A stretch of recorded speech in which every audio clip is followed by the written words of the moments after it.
Hey Tom, thank you so much for coming into our studio today. It is such a honor and a privilege to have a legend as yourself coming in. No, I mean it's amazing. Let me see. This year marks your 42nd year of working in the industry. Yep. That is amazing. And I love the fact that that picture you have on Facebook about all the studios that you've worked for, everything from Film Roman to most every dang studio. You know.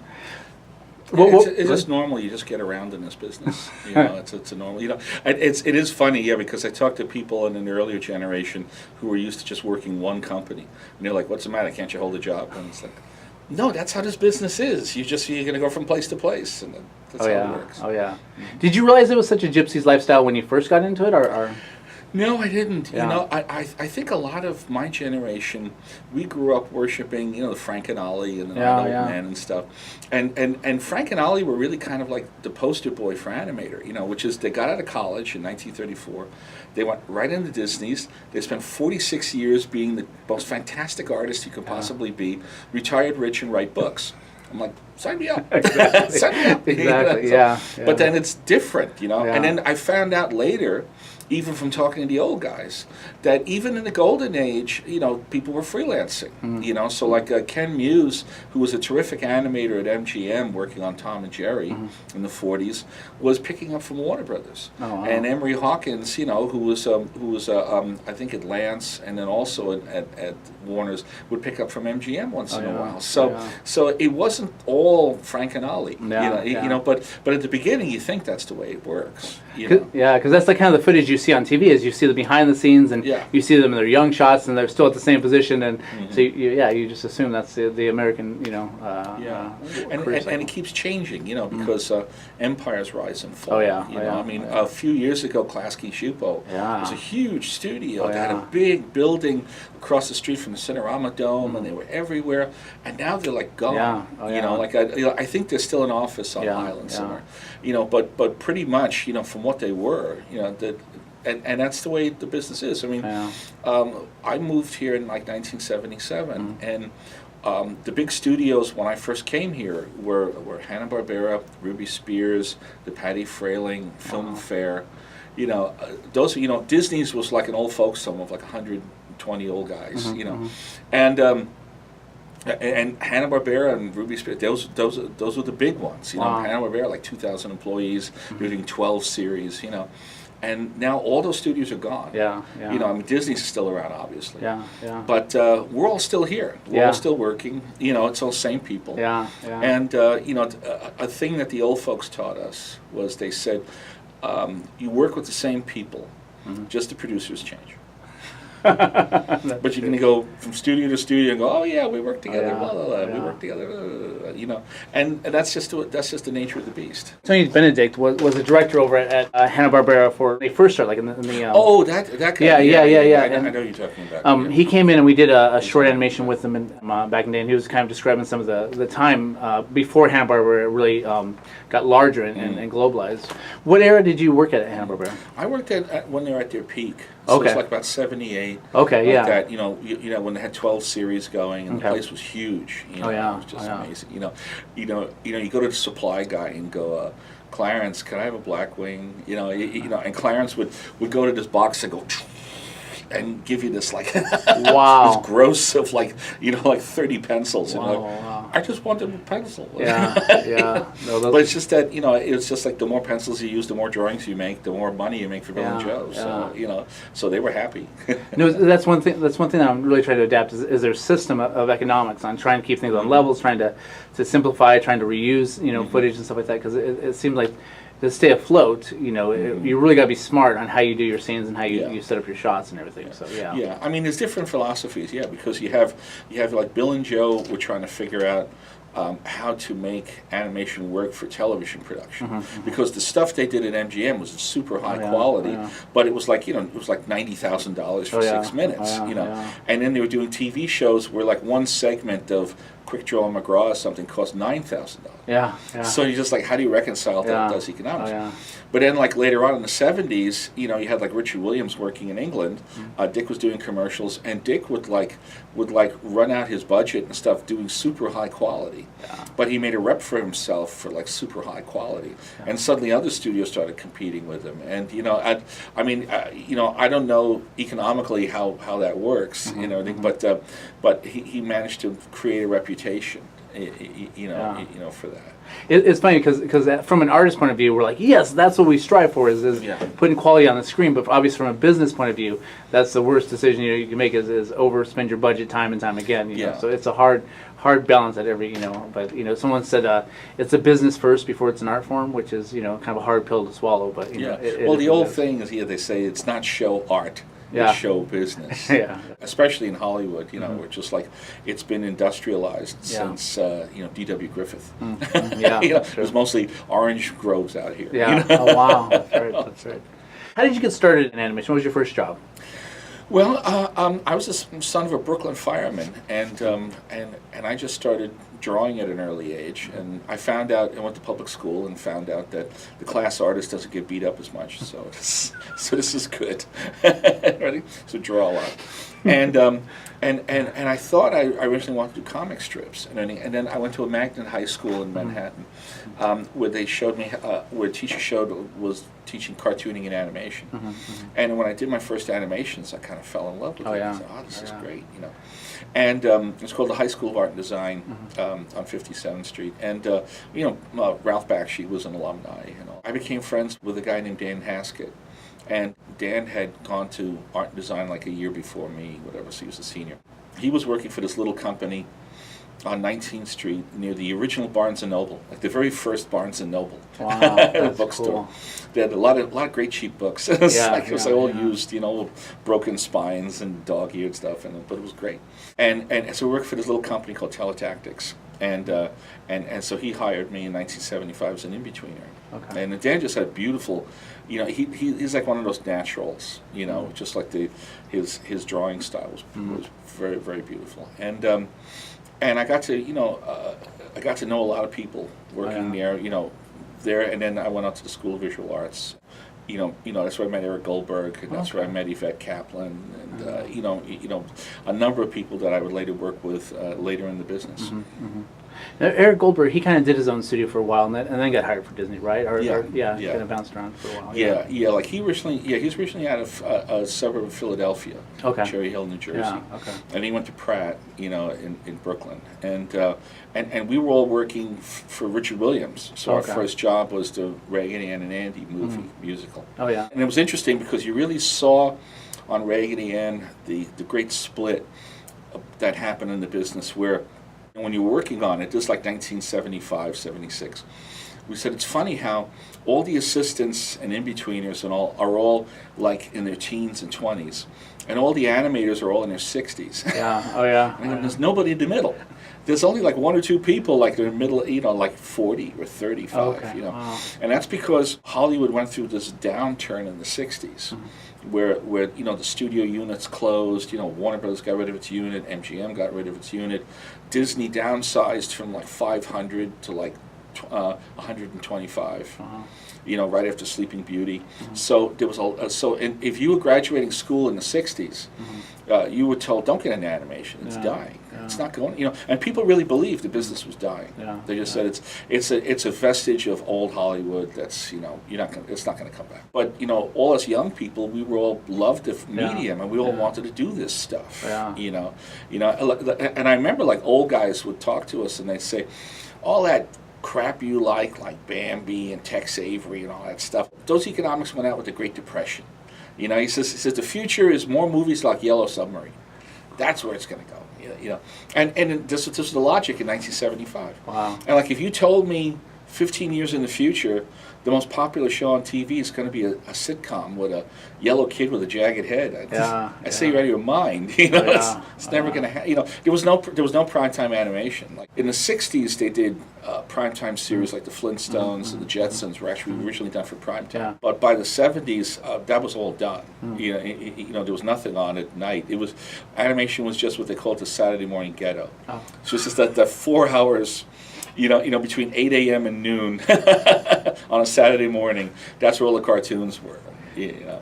Then we go to American Bandstand, and you go, okay, now it's time to go out and play. So it's funny though, but as a kid, that's what you looked forward to. You grabbed your cereal, you grabbed your, and you were up at 5 in the morning waiting for those cartoons and stuff. Did you do the Flintstones back in the day, or? I didn't work on the Flintstones themselves. No, I did a little bit of Scooby Doo and I did some Super Friends. Okay, very stuff cool. like that. Yeah. And again too, it's fascinating working with these really old guys. You know, because I was working with Ken Muse, and I said like Kenny was like. He was like the milk call of MGM. He was like one of the top Tom and Jerry guys.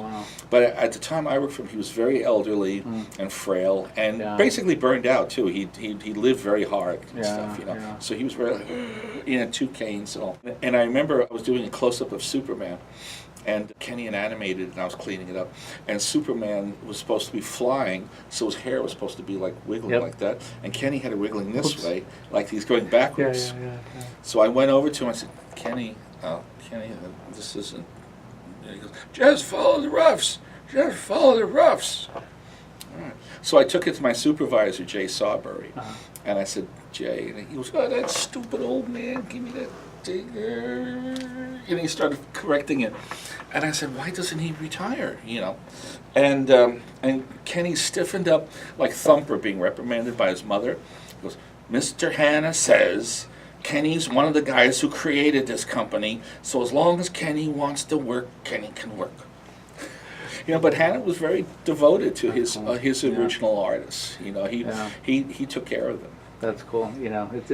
It's definitely different now in contrast to how it was. Because now, even in the big Disney, there is no Disney family member that's part of the board anymore. It's like an old Hanna Barbera, like these old guys. There was if you know where Hanna Barbera is on Cahuenga Boulevard, up the hill there was a little supermarket called the Oak Ridge Market. It's a little broken down little thing, and some of these old men during their afternoon break would hobble up to the market to get a pint of bourbon. and Joe Barbera told the manager, "Don't charge them, keep a tab, and let me know the end of the month, and I'll pay it." Wow, that's cool. I mean, that's the kind of guy, but they were loyal to their MGM guys, Like what's interesting is, at Disney's and then afterwards, we have this. Disney's had the mandate from Walt Disney that you don't say Mr. Disney, it's Walt. You say Walt, and everybody's first names. So it's not Mr. Spielberg, it's Steven. It's not Mr. Katzenberg, it's Jeffrey. But Hanna Barbera was old school, so unless you were one of their MGM guys who were with them in the '40s. It's Mr. Hanna and Mr. Barbera to you. That is so funny. You've worked with legends such as R. Babbitt, Richard Williams, Chuck Jones, Seamus Culhane. Oh, Seamus Culhane. Let me tell you. He was originally Jimmy Culhane, and then he went Gaelic after the war and decided to become Seamus. Okay. He thought that sounds cool. Exactly. It's like Edward Muybridge. Was originally born Edward Muggeridge. Okay. But he was an eccentric Victorian, and so he changed his name to sound more Celtic. Sure. So it's Edward Muybridge. Nice. I'm just familiar with him because I read his book, and I was a page. I mean, just every single page of his life going, from left to right was just an amazing. Emory Hopkins. I'm not familiar with his work. Yeah. Emory was one of those animators. Like he didn't stick out like Frank and Ollie or Milt Kahl did and stuff. But he was a very good Warner Brothers animator, and he bounced around a lot. He went to Warner Brothers, he went to MGM, he went to to Lance. If you remember Hillbilly Bugs, with the two hillbillies are chasing Bugs Bunny around, and then he does this square dance where he's calling it, and they're like pulling each other's beards and poking each other in the eyes and stuff like that. Emory did a lot of that. Oh, very cool. Very cool. Can you tell us a story that stands out while working with Richard Williams? Well, what was always wonderful about Dick was that Dick was like he was a master analyst of theory and technique. Mm-hmm, yeah. He was an excellent teacher. I was working for him at his commercial studio in Hollywood. He had a little place on Hollywood Boulevard that he shared with Babbitt and all. It used to be Quartet Pictures. And it was like Hollywood Boulevard near Western. And at that time, there wasn't a lot of books out about animation technique. I mean, the studios were all kind of closed, until Frank and Ollie wrote Illusion of Life. They were very closed-mouthed about how they did stuff. The younger people were always trying to learn from things from Disney Morgue and all. So one of the trainees at Disney's was an old friend of Dick's. And he once Xeroxed a whole bunch of roughs from a milk call scene of Shere Khan from Jungle, and gave Dick this gift of these roughs. And what's interesting was we were working on a commercial for chocolate malted in a can or something like that. And I remember walking into Dick's office to get a confirmation on the field size that I was to work on. And when I walked in, Dick had this milk call Shere Khan scene spread out all across the floor. And he was on his hands and knees, like Napoleon, going over battle maps, and studying it. And as I walked over to ask him about the field size, he goes, look what Milt's doing. Look, you see, that pose there, that pose, and he was analyzing it. And it was kind of beautiful because he really was looking into what Milt's mental, process was, the thinking about it first. And Dick was, and a lot of the old animators would talk about that. They'd say, think first, draw later. Seamus taught me, he said, the bad animator begins with drawing one. You just don't go start drawing. He says, you think. He says, you got to think about it. And he says, when your thought process is complete, then the scene goes really fast. Because you've already worked out what you're going to do before you start wasting a lot of paper. Kind of like Andreas, where they pay him in old Disney scenes to because Andreas will it's just, here's an old Disney scene, Andreas, leave us alone. Thank you. And then he goes back and just studies, because for him that's that is gold, because just when you're flipping through the roughs and everything, you kind of get to learn how their mindset is. There's so much to learn there. It's like when I was at Hanna Barbera, one open secret all the young artists knew about was this thing called Benny's class. And you go well, what's Benny's class? And you go, Ben Washam was one of Chuck Jones's main animators. Worked on everything, and Benny always did the last shot of the movie. He always did Bugs looking at camera going, and mud spelled backwards is dumb. And the iris out, music. But anyway, Ben had a house in the Hollywood Hills. And on every Tuesday night, he would sit in his garage, and whoever showed up, he would teach you Warner Brothers animation. He just liked to do it. That's awesome. I know. So you just walk in and sit down, place much like this, and Benny would just explain, would just talk about theory and stuff. And he actually did a story he told me a story about Seamus. Okay. Because Benny started animating in '38. And Seamus was already an animator. He had done a lot of work for Fleischer.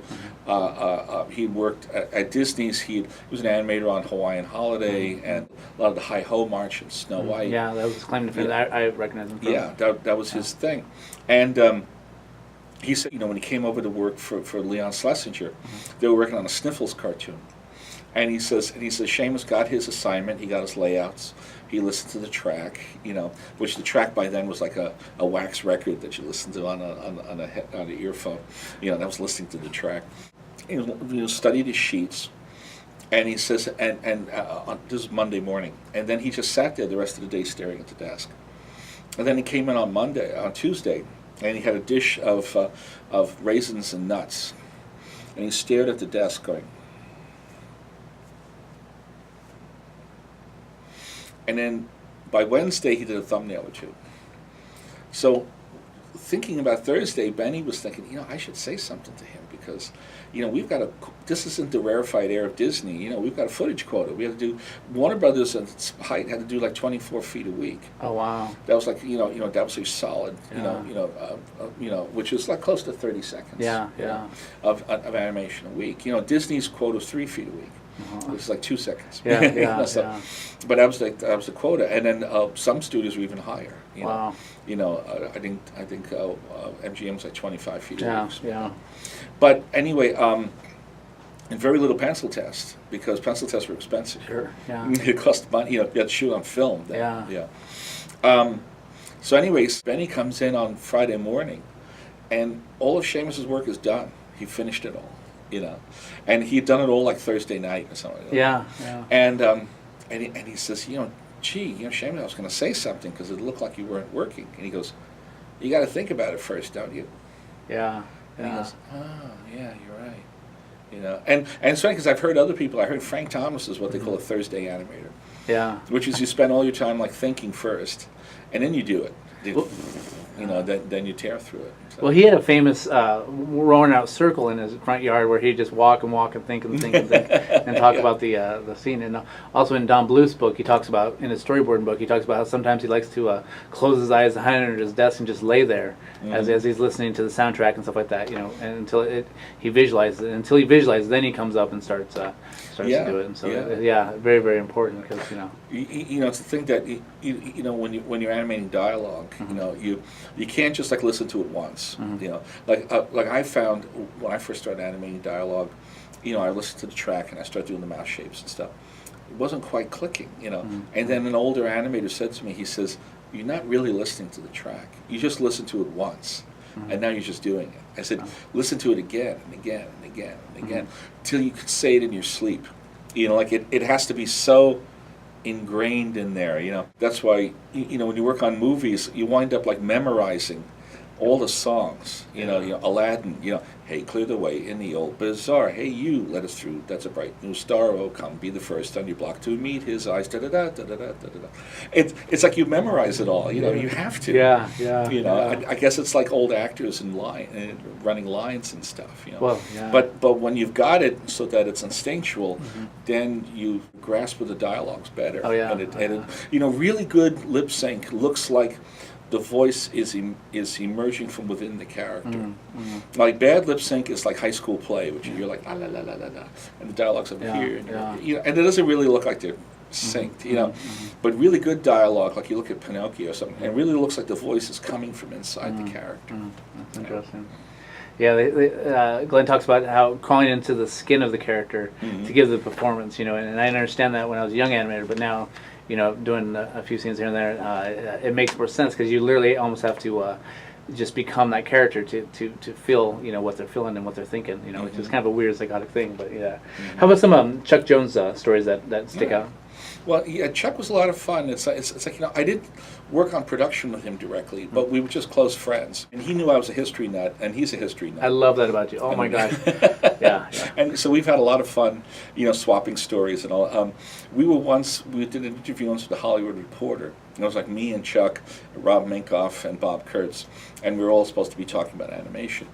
And Chuck just wanted to talk about history and Mark Twain and stuff, and we were all just kibitzing, And one point, the Hollywood Reporter guy says, "Could you get back on animation?" I'm like, "Oh, okay." But I'll tell you a cute story. Chuck and I were once talking. We were talking about during the war years. Had a lot of animators working for the Army Signal Corps. They were doing training films. They were doing the snafu films. And Chuck said there was this one assistant animator who volunteered for the Army Air Force, and he wanted to be a fighter pilot. And he says he trained here in Southern California, and he says the problem was he wasn't a coward, he wasn't afraid, he wanted to serve his country, but he was just a really bad pilot. He had a talent for being an idiot when it comes to being a pilot. He was bad. And he says, just training, just here in Riverside County, he actually crashed 6 planes. His unit named him an honorary Japanese ace. And Chuck said the final one was he had a P-38 Lightning, and he's flying it over the Salton Sea. And the engine started to brew up, so the engine started to smoke. Yep. So he radioed the air base in Miramar and said, what do I do? And they're like, just bail out. Don't do anything. You'll hurt somebody. Just get out. We'll come and get you. So he bailed out of the plane, and he landed in the Salton Sea, and he had what they call the Mae West, which is the inflatable life jacket. So he's floating in the water, and he shoots a flare for sea rescue.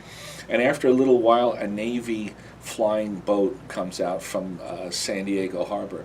It's what they used to call PBY, which is the patrol boat and flying boat. And so it circles around. And he says, as it came down into the water next to him, as it came up to him, the whole plane suddenly pitched up on its nose. And he says, and you could hear the men inside going, ow, ow, ow, ow, ow, ow, ow. And then the whole thing went boom, back, and you heard the men go, ow, ow, ow, ow, ow, ow, ow. And then a little cockpit window opened up, and the pilot stuck his head out and said, "You stupid son of a bitch, put your feet down." He put his feet down. He was in 3 feet of water and just stood up. And Chuck said after that incident, the Air Force was like, "Go away. Here's a medal. Just don't hurt any more planes. You're hurting our planes. Just here's another medal. Go away." So we got an honorable discharge and 2 service medals. But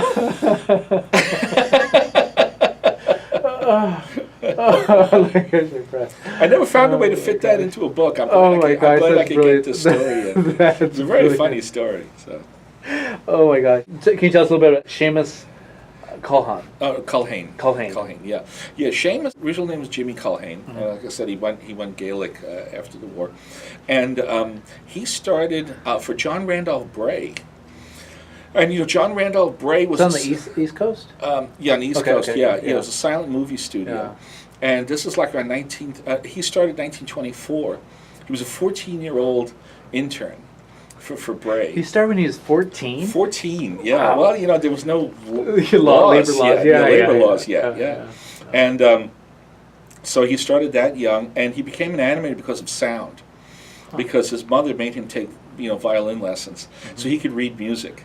So the original sound cartoons, they actually printed music right on the X sheet. Oh, okay. So you had to know music in order to animate. Just like around 1930. Okay. And went to work for Fleischer. And that was on the East Coast. Yeah. And then he came out West Coast a couple of times. So he came out here to work for Disney, and then he was Schlesinger a little bit, and Lance. He did some of the earliest Woody Woodpeckers. Yeah. He'd go back east. Are you familiar with the Marx Brothers? Yeah, a little bit. Yeah, because his second wife was Chico Marx's daughter. So he was married into the Marx Brothers. Oh, wow. Okay. And he was living at Chico's house for a little while. Okay, interesting. And I said, "What's the Marx Brothers like?" And he goes, "They were the biggest bunch of horse players he ever saw." He says 8:00 in the morning. He says I would come down into the kitchen for breakfast, and he goes, all 4 brothers around the table with Hollywood Park, Santa Anita, charts and cigars. And he's like, "It's 8:00 in the morning." Too much, But he says, without their makeup and stuff, they just look like 4 guys. It's just, Also, he had done some of the earliest TV commercials, like around 46, 40, 47, like that. Yeah. So when I worked for him, it was like one of his last pictures. He was just doing a graphic film. Oh, did you work for his independent studio? Yeah. Oh, yeah. I read about that, and I was so intrigued. He did the Alice in Wonderland stuff. More puppetry, if you will. Oh yeah, and Around the World in 80 Days. Yeah. He was friends with a guy named Lou Bunnin. Yeah. And Lou Bunnin was doing the Alice stuff. Okay. And Lou Bunnin, I ran into Walt Disney. I mean, I'm a Disney artist and everything, and I'm very proud of being a Disney person. Yeah. But Disney was a hard businessman, and if you were competing with him, he would grind you. He would crush you. I know some people that are very loyal Disney people don't like to hear that, but it's like he was a businessman. Yeah. And Seamus is the one who taught me, because Seamus knew him, and he goes, "Walt Disney was a great man. Walt Disney was a genius. If you were his friend, he was a warm friend. If you crossed him, he was a mean son of a bitch." And so Lou Bunnin was trying to make an Alice in Wonderland when Walt was making an Alice in Wonderland. No. Oh yeah. I mean, when Walt died, he had no competitors. You know, there was really nobody competing against him. There was no theatrical, and he wasn't interested in television. He just had the Walt Disney show, which just promoted the parks. In the next movie. Awareness for that. And but nothing, you know. But he didn't really compete with Hanna Barbera and the others with television stuff. So he really left nobody, no rivals. Which I think is important in filmmaking to give more substance to the soup, because sometimes if you don't have any competition, it gets stale and you get When Don Bluth came out with Secret of NIMH and stuff, that was like a big shock, because the studio had gotten so used to not having competition. You know, they really didn't have a competitor since Max Fleischer, since Hoppity Goes to Town in 1943. So 1943 to 1982. You know, and Hanna Barbera would do a feature once in a while, like Our Man Flintstone. Well, was Charlotte's Web a feature, or was that I only saw it on TV? Which was that? Charlotte's Web, the Hanna Barbera. Yeah, it was a feature. Was that a feature? Yeah, it kind of came and went. Bill and Joe would do a feature every now and then, but it wasn't like serious competition. I think a good kick in the pants doesn't hurt. What's a good story you have about Emory Hopkins? Oh yeah, Emory. When we were working on the Raggedy Ann movie, Emory was originally from Taos, New Mexico, and he had that sort of Western drawl. You know, and at the time, you know, me and all the cleanup people, Eric Goldberg and stuff, were all, Eric worked on the Raggedy Ann? He was the key assistant on Raggedy Ann. He actually keyed all the Raggedy Anns for T. David. You know. And so Emory mostly worked through the mail, but he would come out to the East Coast once in a while and confer with Dick. And it's funny because, you know, when you grow up in Brooklyn, like hearing other accents, regional accents, and he had a real Western Taos, accent, and I can't do accents, you know. But he was doing this monster called the Greedy that's made out of candy. Little candy.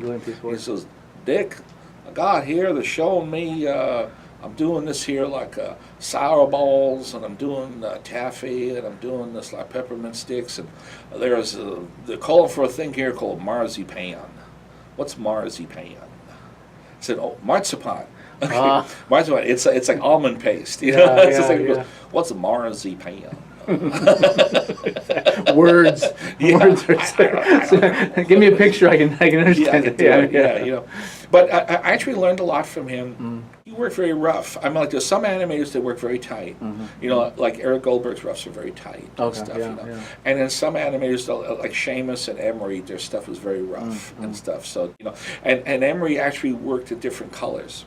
So he would do his primary actions in one color, and then the secondary actions in another color and stuff. And that's the way he kind of kept it organized. So I kind of learned from him.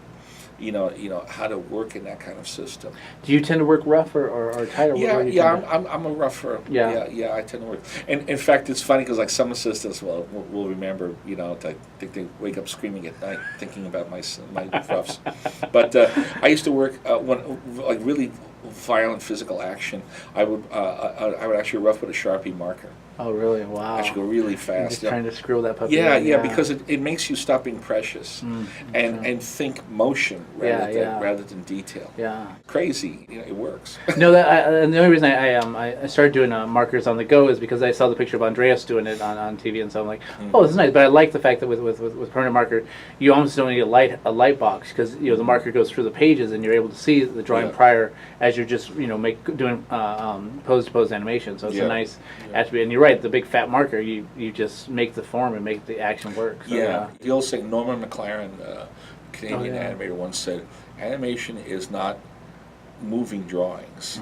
It's not drawings that move, it's drawn movement.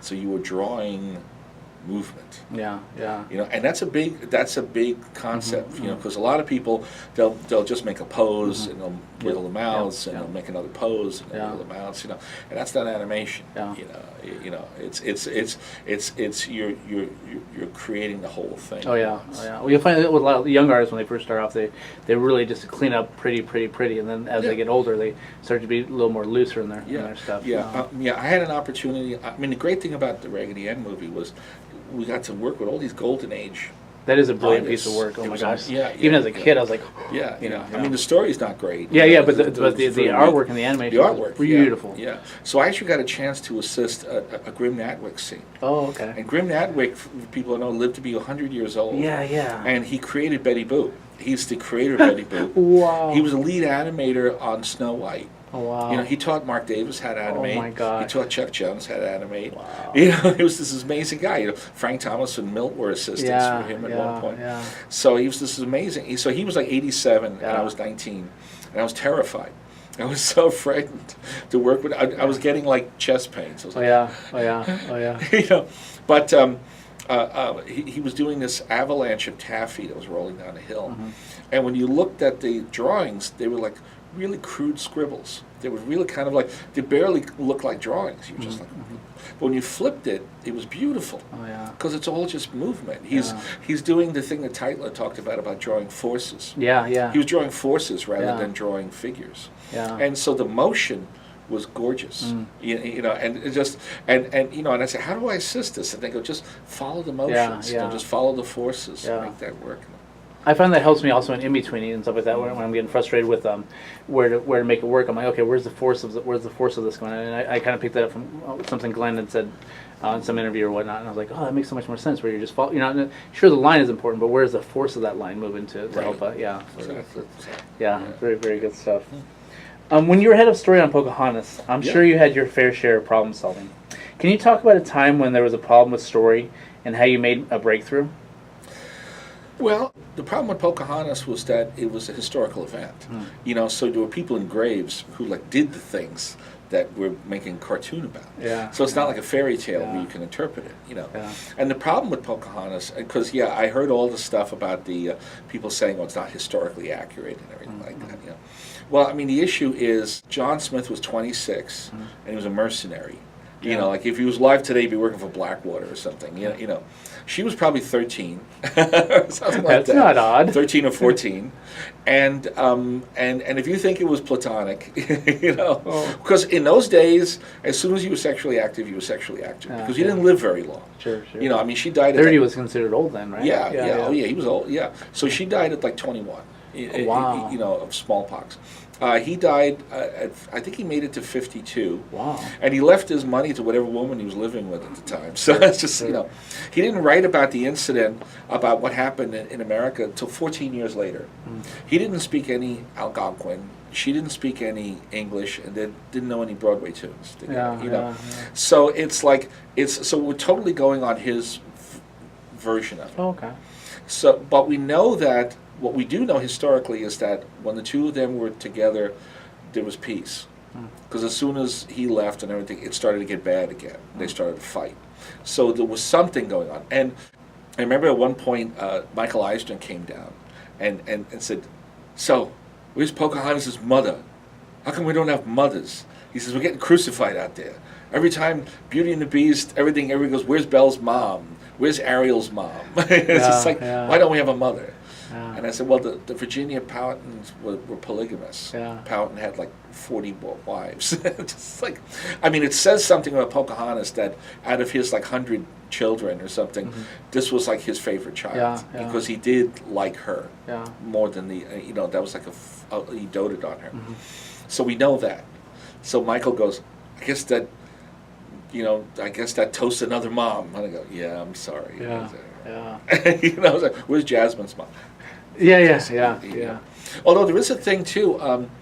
One of our producers, Tom Schumacher, pointed out. He said in the cultural iconography of a Disney relationship, you think of what's called the nuclear family. And the nuclear family is mom, dad, 2 kids, and the idea in film is if you have mom and dad, you don't have any problems. Because if there's something wrong, Mom and Dad will fix it for you.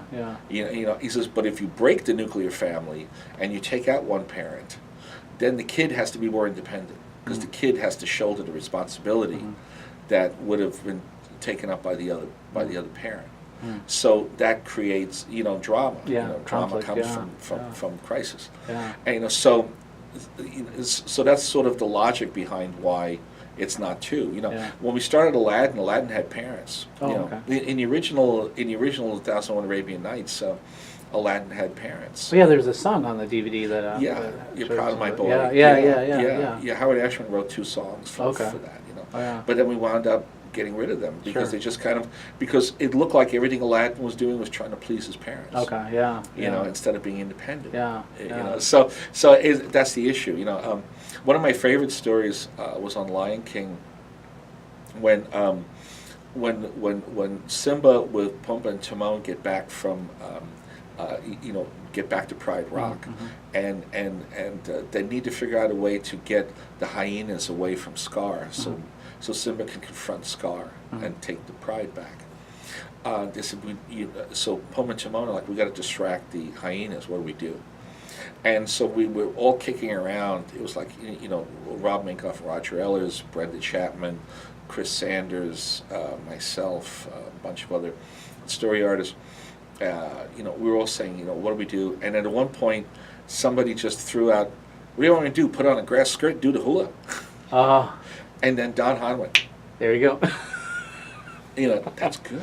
Yeah. And we went, okay, and it went in, and it's like one of the big laughs in the movie. It is good stuff. Yeah. I mean, the great thing about Lion King was so much fun was when it's serious, it's very serious because like we kill Dad. And when it's funny, it's very funny. So it was able to balance that between really broad humor and really serious drama. How do you get out of, in the story room, how do you get out of groupthink, to get a fresh... Well, I mean, that's really kind of like where the director has to come in. That's why you have directors on these things. Because the great thing about the story sessions is in a group like that, everybody's kicking stuff around. So somebody, it's like having children's blocks, and you go, I have A and C, but I don't understand what should go in the middle, and somebody else goes, why don't you put B between A and C? So sometimes it's good for that. But I mean, the ultimate session can just keep going and going, and at a certain point the director has to go, okay, we got to stop here. Like, let's do it this way. And that's why in a lot of these Disney movies it takes like 5 years, 3-4 years. Actual production is about a year to 18 months. Oh, wow. Okay. But everything else is story. So you just keep kicking around the story. I mean, when I was we started working on Shrek in 1995, 96. Movie came out in 2001. And it was all story. It was just like they write, there's about 6 rewrites of the script, and it's just the nature of the beast. It is amazing that any film is ever made in this town because of the nightmare, not only financially, but getting it right, and then like in the case of Shrek, the lead voice actress passes away, and Farley, and so it's just it's amazing. And then you find out old stuff like Disney had a crew working on Peter Pan in 1938. Wow. Film came out in 1951.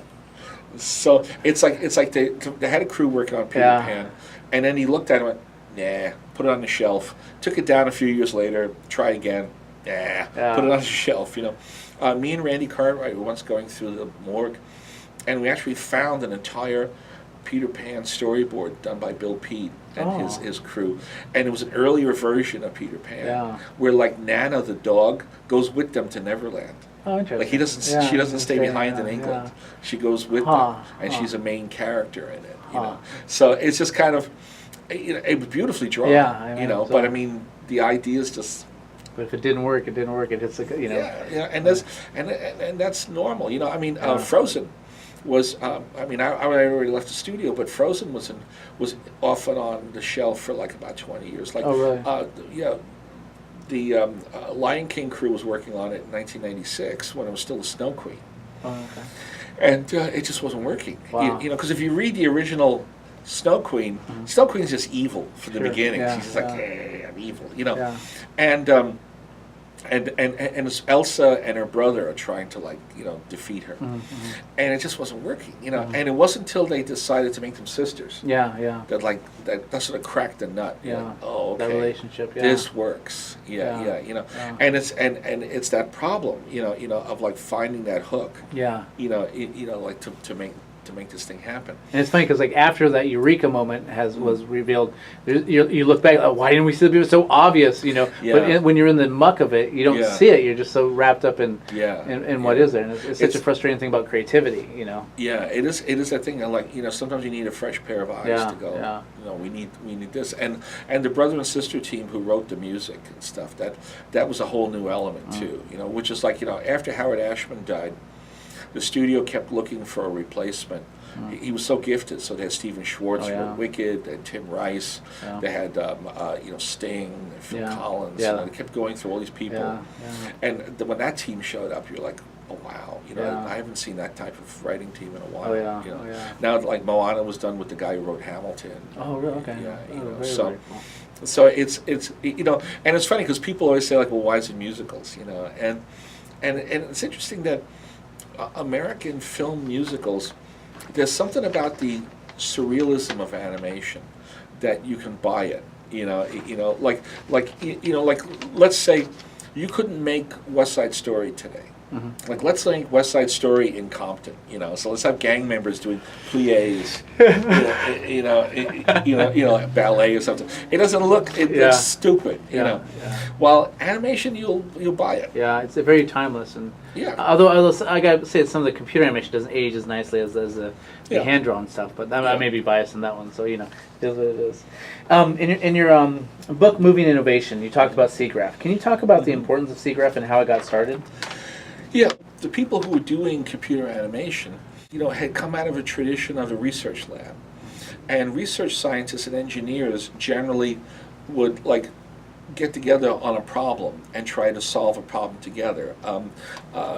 Was named Alan Kay, the guy who created the laptop, once said the way development worked in computers was one person would theorize this is possible. And then everybody else goes, okay, now how do we make it work? You know, so I think this can work. Like, you know, Alan was walking around in 1973 with a wooden dummy mock-up of a laptop. And at that time, computers were like the size of a bus. You know, they're just kind of these gigantic machines. You know, like a mini computer was the size of a refrigerator. That's considered a mini computer. So Alan's walking around with this little tiny thing and said, "There's got to be a way to get a computer small enough to get into your suitcase." Oh, wow. And everybody thought he was out of his mind. Sure. That's like Buck Rogers. You know, that's the science fiction. So anyway, when computer graphics got started, you found that there was people in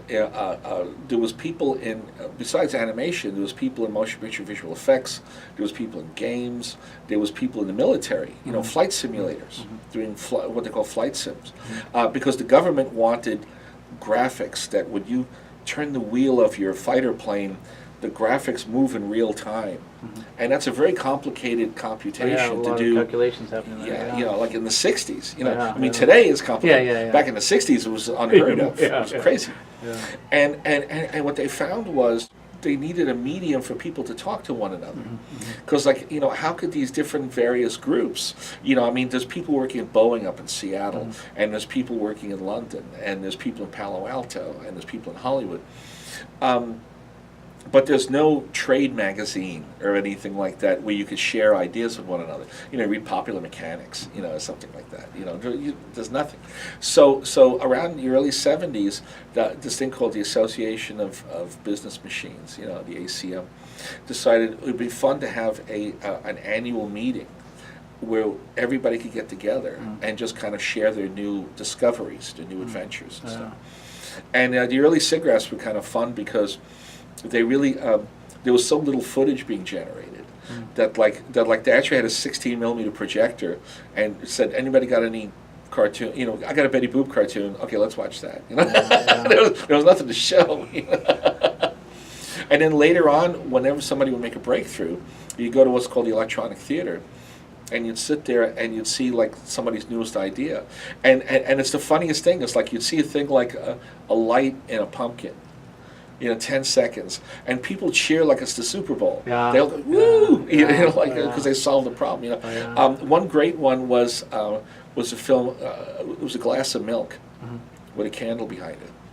And everybody went nuts because it was the concept of translucence. Because, you know, the thing is, in order to realistically portray surfaces like human skin. Human skin is translucent, which is, it lets in a little light and reflects a little bit of light. That's why, like, when they did Final Fantasy, that original cartoon, the people all look dead. They all look like zombies. They all had this like grayish skin, these blotches, because they didn't have translucence yet. Human skin is not that like that. Just like if you and like before translucence, if you did a glass of milk, a glass of milk would look like this color. It would just be matte. But because milk lets in a little light and reflects a little light. And that's what makes it, marble is like that too, So solving that problem was like a big breakthrough. So you're sitting in this theater and you see like, 30 seconds of a glass of milk, and the people are cheering like, a touchdown, like going crazy. Well, it must be exciting for those pushing the technology and making new developments in it, because it's like back in the day when they were discovering the 12 principles. It's just something new that hadn't been done before and now is possible. It's like a different it's a different mindset than movies, because movie studios were very proprietary about their stuff. Like when Ray Harryhausen or Disney or something like that would make a film, they would actually destroy the rough prints. They would destroy all the stuff leading up to the film.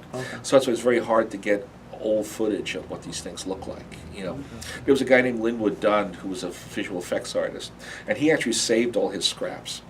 So you actually could see stuff from like Citizen Kane or something like that, But generally, the studios would destroy those things, So because it was all was their livelihood. And They considered it money in the bank. And while research scientists was the opposite, which is the more you throw stuff out there and you share it. It's just like when computer graphics was first invented. There was this millionaire in New York named Dr. Alexander Shore, who formed the New York Institute of Technology, and he had put together the first teams. Kids like Ed Catmull, and like David Guggenheim and Bill Reeves, and these are the guys who all became the backbone of Pixar. But in the 80s, at one point, Dr. Shore tried to copyright the techniques of animation, of computer animation. But the problem was it was too late, because everything had been published in research papers and SIGGRAPHs and all. So it's basically out in the public domain. So one person can't copyright it. The way J.R. Bray in 1913 had copyrighted animation. This guy in 1913 actually took out copyrights on Squash and Stretch. No Arcs. way. Really? And if you look at the very early Disney cartoons, look at the title card at the bottom. It says patented under the Bray Hurd patent. Wow. And Bray was the animation techniques, and Earl Hurd was the guy who created cells. Animation cells. Oh, that's interesting. So they had to have they had to honor the patent. So Shore was trying to do that for computer animation, but it was too late. I mean, the thing, Catmull and his team at New York Tech had already started to design the first digital pipeline. Like in traditional animation, you have storyboard, layout, animator assistant, and in digital animation, you've got modelers and lighting, compositing, all that kind of stuff. So that all had to be created. That's interesting. So it's like it is kind of fascinating, to watch the development. No, very, very fascinating. There's been 3 animation renaissance, 2 for 2D and 1 for CGI. In your opinion, what were the sparks of the renaissance for CGI? For 2D animation, sorry. 2D? I would say, and it's interesting because I've been talking to a lot of my colleagues about this, about where they thought it would start. I tend to go towards Who Framed Roger Rabbit. That was like one of the first really big, that suddenly became a really big deal, because animated features up to that point, they were lucky to break even. Like you come out like one of Ralph's films, like Hey Good Looking or Heavy Traffic. You basically make back your budget, and then the profit comes in overseas, global, and in selling video cassettes, VHS, and television broadcast. That's where you earn profit from. Roger Rabbit was like, the box office champ of 1988. It got 4 Oscars. Yeah. So it was a huge thing. And so other people say American Tail, 1986. Oh, yeah. That was 150 million. Oh. And that shocked, because Secret of NIMH was... American Tail was 150 million to... It did really well. Wow. Yeah, it was a big hit, in 1986. Yeah, and it shook up everybody at Disney. Everybody was like, oh my God, we got real competition now. Because you could even argue the Secret of NIMH didn't do that well. Okay. It was 1982 was a very difficult year. It was the year of E.T. Oh yeah. Everybody was watching E.T. Phone Home. And Star Trek II: The Wrath of Khan came out then. Khan. Yeah. Poltergeist. There was a lot of Porky's. Oh yeah. That was a big hit. I remember that year. The summer of '82 was a tough year to come out. Tron didn't do that well. Tron came it's kind of interesting because I don't think the society was really ready for that technology that Tron offered. It was too much. And. But American Tail in '86, that was a big deal. So that made a lot of a ripple. So I'd say Roger Rabbit. Some people say Mermaid. Yeah. That Little Mermaid was really. Little Mermaid certainly cemented the Renaissance. Yeah. Because some people could excuse, they'd go, well, Roger Rabbit and Steven Spielberg and Bob Zemeckis, and at that point Bob Zemeckis had not had a flop. Everything he did was, Romancing the Stone, Back to the Future was hit. But Mermaid was all done in-house, was all Disney. So that was a huge hit. And then we had that whole generation there of Roger Rabbit, Mermaid, Rescues Down Under, Beauty and the Beast, Aladdin, Lion King. Oh yeah. It was like hit, all of them. Well, was Little Mermaid that got me addicted to it because I remember taking my little sister to the theaters and then seeing that movie, and then obviously it was the Ariel scene where her Want song.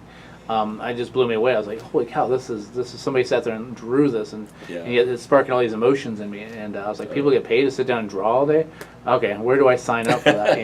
And so it really was in my own soul the film that sparked animation. In my own soul for sure. In your time working on Osmosis Jones, it was reported that there were some jokes that you wanted to put on the screen but couldn't because of standards and practices. Do you remember some of those jokes, and what were some of the jokes you wanted to put in the movie? Yeah. I mean, Osmosis. We had a lot of trouble with what they call standards and practices, which is after the Children's Television Act of 1996, you can't advertise a PG movie on children's stations. So things like Kids WB or the Disney Channel or something, you can't advertise an R-rated film or something like that. It has to be G. And we've got Chris Rock and the Farrelly Brothers. And they even joked, they said, we don't do G. This isn't our kind of...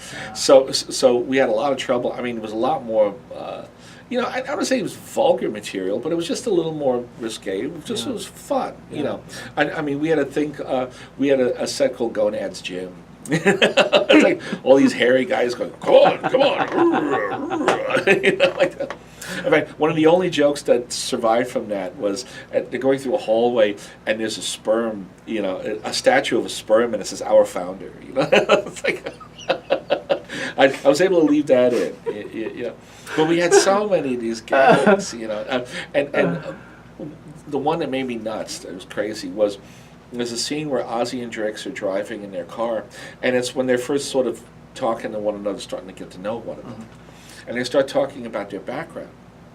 And Drix says, I graduated magna cum laude from the Lawrence Livermore Lab, and and is rattling off all his academic credentials. And Chris Rock goes, hey man, I didn't go to no fancy school. My school is crack central. And then David goes, what do you mean, drugs? And he goes, no, it was in the crack, right in the stanky, puckered center. It's a great joke. So the note comes back from the legal department. Does he have to say drugs? Go, yes, he has to say drugs because it's not funny if he doesn't say drugs. He has to say drugs because it's funny when he says it. Oh, my God. What a lame thing to complain about. Sure. But these things happen. I mean, Giuseppe Verdi in Rigoletto had to deal with censors. Does he have to murder her in a sack? It's just like everybody's got to deal with these things all the time. Oh my God, and it makes you crazy. That's funny. I think I'm not sure if it was Tex Avery or Chuck Jones that said this. That he'd usually give the higher ups 3 options, and 2 of the options were like the worst thing possible, and then the third option was really what he wanted. Yeah. So he'd give him kind of a sleight of hand to get what he wanted on screen. Yeah. So. Some of the old Warner animators tell me that they in those days you had a studio censor, so you actually sat with the censor and watched a cartoon. Oh, yeah. And he says they would rehearse where when they knew something was coming up, they'd get his attention. You're going to like this. Just to get him to turn his head for a second. So like you wouldn't see, And the other thing they used to do was they did what's called gimmies. Okay. And a gimme was you put in an obvious obscenity. That's the famous, like you'll see online, Porky Pig saying "son of a bitch." Okay. He hits his thumb with a hammer. He goes, "Son of a bitch, son of a bitch." He goes, "I bet you thought I was going to say son of a bitch." And he says they would deliberately put that in because the censor would go, "That has to come out." Yeah. And in this way, he's done his job. Yeah. He could go home and say, "I've got a scalp." I brought a scalp. I got a scalp. I got a scalp. And he didn't hurt the cartoon. Yeah. And Bob Clampett used to joke about there was a cartoon with a little flea singing "Food Around the Corner." Yeah. There'll be food around the corner for me, like this. And he put a joke like that in, and the censor didn't get it. Okay. So it stayed in the cartoon. Oh, wow. And what it was this flea jumps on his dog's back, and he's chewing away and stuff like that. And the dog at the end of the cartoon goes nuts, and he's howling, and he's dragging his ass along the floor, and howling. And then he goes to a fireplace, and he takes a fireplace shovel, and he starts whacking himself on the ass. And he goes, "Oh, bang, bang, bang. Oh, bang, bang, bang." And at one point he comes up to camera and goes, "Oh," he goes, "Hey, I better stop this. I'm starting to like it." And they go, "Ooh." And he says, for whatever reason, the censor had dropped his pencil or something, and it went past, and he didn't see it, so it stayed in the cartoon. Nice. And it's like kids won't get it. Adults will go, "Oh." I mean, the great thing. It's funny because the Disney cartoons, they tried to be timeless. Walt was very much like, "I don't want my cartoons to date." So you can watch Snow White. It's a movie from 1937. And you can watch it like it's today. Yeah. Well, the Warner guys love topical humor. Yeah. They put all kinds of things from the period, and I'm always explaining to students, is a Blue Plate special, or is this trip really necessary? I'm still getting jokes. Like the very first Yosemite Sam. Yosemite Sam's chasing Bugs through this train in the Old West, and Bugs goes into a boxcar and locks the door, and Sam is banging on the door and goes, "Open the door, Rabbit! Open the door, I say! Open the door!" And he looks at the audience and goes, "You notice I didn't say Richard?" Right? You get that, Joe? Yep. You get it. Yeah. I've seen this cartoon like 80 times, and one day I was driving through Pasadena, and they had that KPCC. And they played the old-time radio show where they played classic radio. And they played a hit of Louis Jordan and the Modernaires from 1940 called "Open the Door, Richard." And it's like, I finally get that joke. I've been watching this cartoon, and I've never gotten that joke before. That's funny. Last question. What animation productions are you looking forward to, and what advice would you have for up-and-coming artists? That's a small question. Yeah, small question. Yeah. Well, there's a Japanese feature about the family, I guess, during World War II, so that's coming up. And there's a French film with some animal characters that looks very funny. I'm looking forward to that. And to see what that is. Be interesting to see what the next Toy Story is going to be. Because now that Andy's moved on, they have a new family. With the little girl. So that's going to be interesting to see. Do you think American audiences are ready for more of a mature cartoon, or are they still pretty much, this is what animation is for, kids only, blah, blah, blah? I think that the re-education's been gradual. 10, 20 years ago, no. It was just kiddie food, period. Starting with things like Mermaid and Beauty and the Beast. Beauty and the Beast became a date movie, which is amazing. It was like the first week it came out in 1991. I remember going to a local Burbank theater, and it was like a Wednesday night, 10:30 show, and it was a sellout. No children. It was all adults. And you're like, wow, this is a date movie. So I think, the thing with anime is that anime plays very well on the coast. plays very well in New York and L.A., but in the middle and everything, it doesn't do that well. So it's a little too exotic, I think, for some audiences. So I think as it becomes more mainstream, because a lot of people love, there's a lot more people, looking at manga and stuff, and stuff online, especially the games, more kids know about Yu-Gi-Oh! And Pokemon and stuff like that, when before they never would have. So I think it's evolving slowly, my advice for young animators is to say, I always found success in the business doesn't always go to the best artist, doesn't always go to the best hustler, it goes to the stubborn. You never give, as soon as you get out of school, it's like those war movies where all the guys are going, and then like people, your friends to the left and the right are dropping out. They're going, oh, I'm going to go work for my dad's dry cleaner. Oh, I said, don't, keep going, don't give up. And it's the people who you just got to be stubborn. I got turned down by Disney, I think, 2 times. Portfolio rejected 2 times. I got in on the 3rd time, and I finished my career at Disney looking at people's portfolios. So you can win. You just don't take no for an answer, and you'll find that those first couple of disappointments, no doesn't mean no forever. It means no this week, because every month is a new reality. It's a new reality stuff, if the studio's movie hits, they're in a good mood, they want to bring on more people, they want to start more productions. If the film doesn't do well, they're unhappy, they lay off people, So keep your ear, to the ground and keep on top of how, things are evolving, and things will change, And also, I'm originally from Brooklyn. I live in LA, I've lived in Canada, I've lived in England, I've lived in Taipei. It's an international business. So the idea that you can stay home in Milwaukee or something and animate, that'd be nice, but you got to go where the work is, and even though there's networking and stuff, there's a lot of people working on network computers, you have to have a bit of a reputation as a professional already to be able to work like that. So you got to be unafraid to pick up and move, and go with this an interesting project. And because sometimes there'll be something really cool, and it's fun to work international. Instead of just visiting a Paris or London, live there for a year. And that's kind of fun.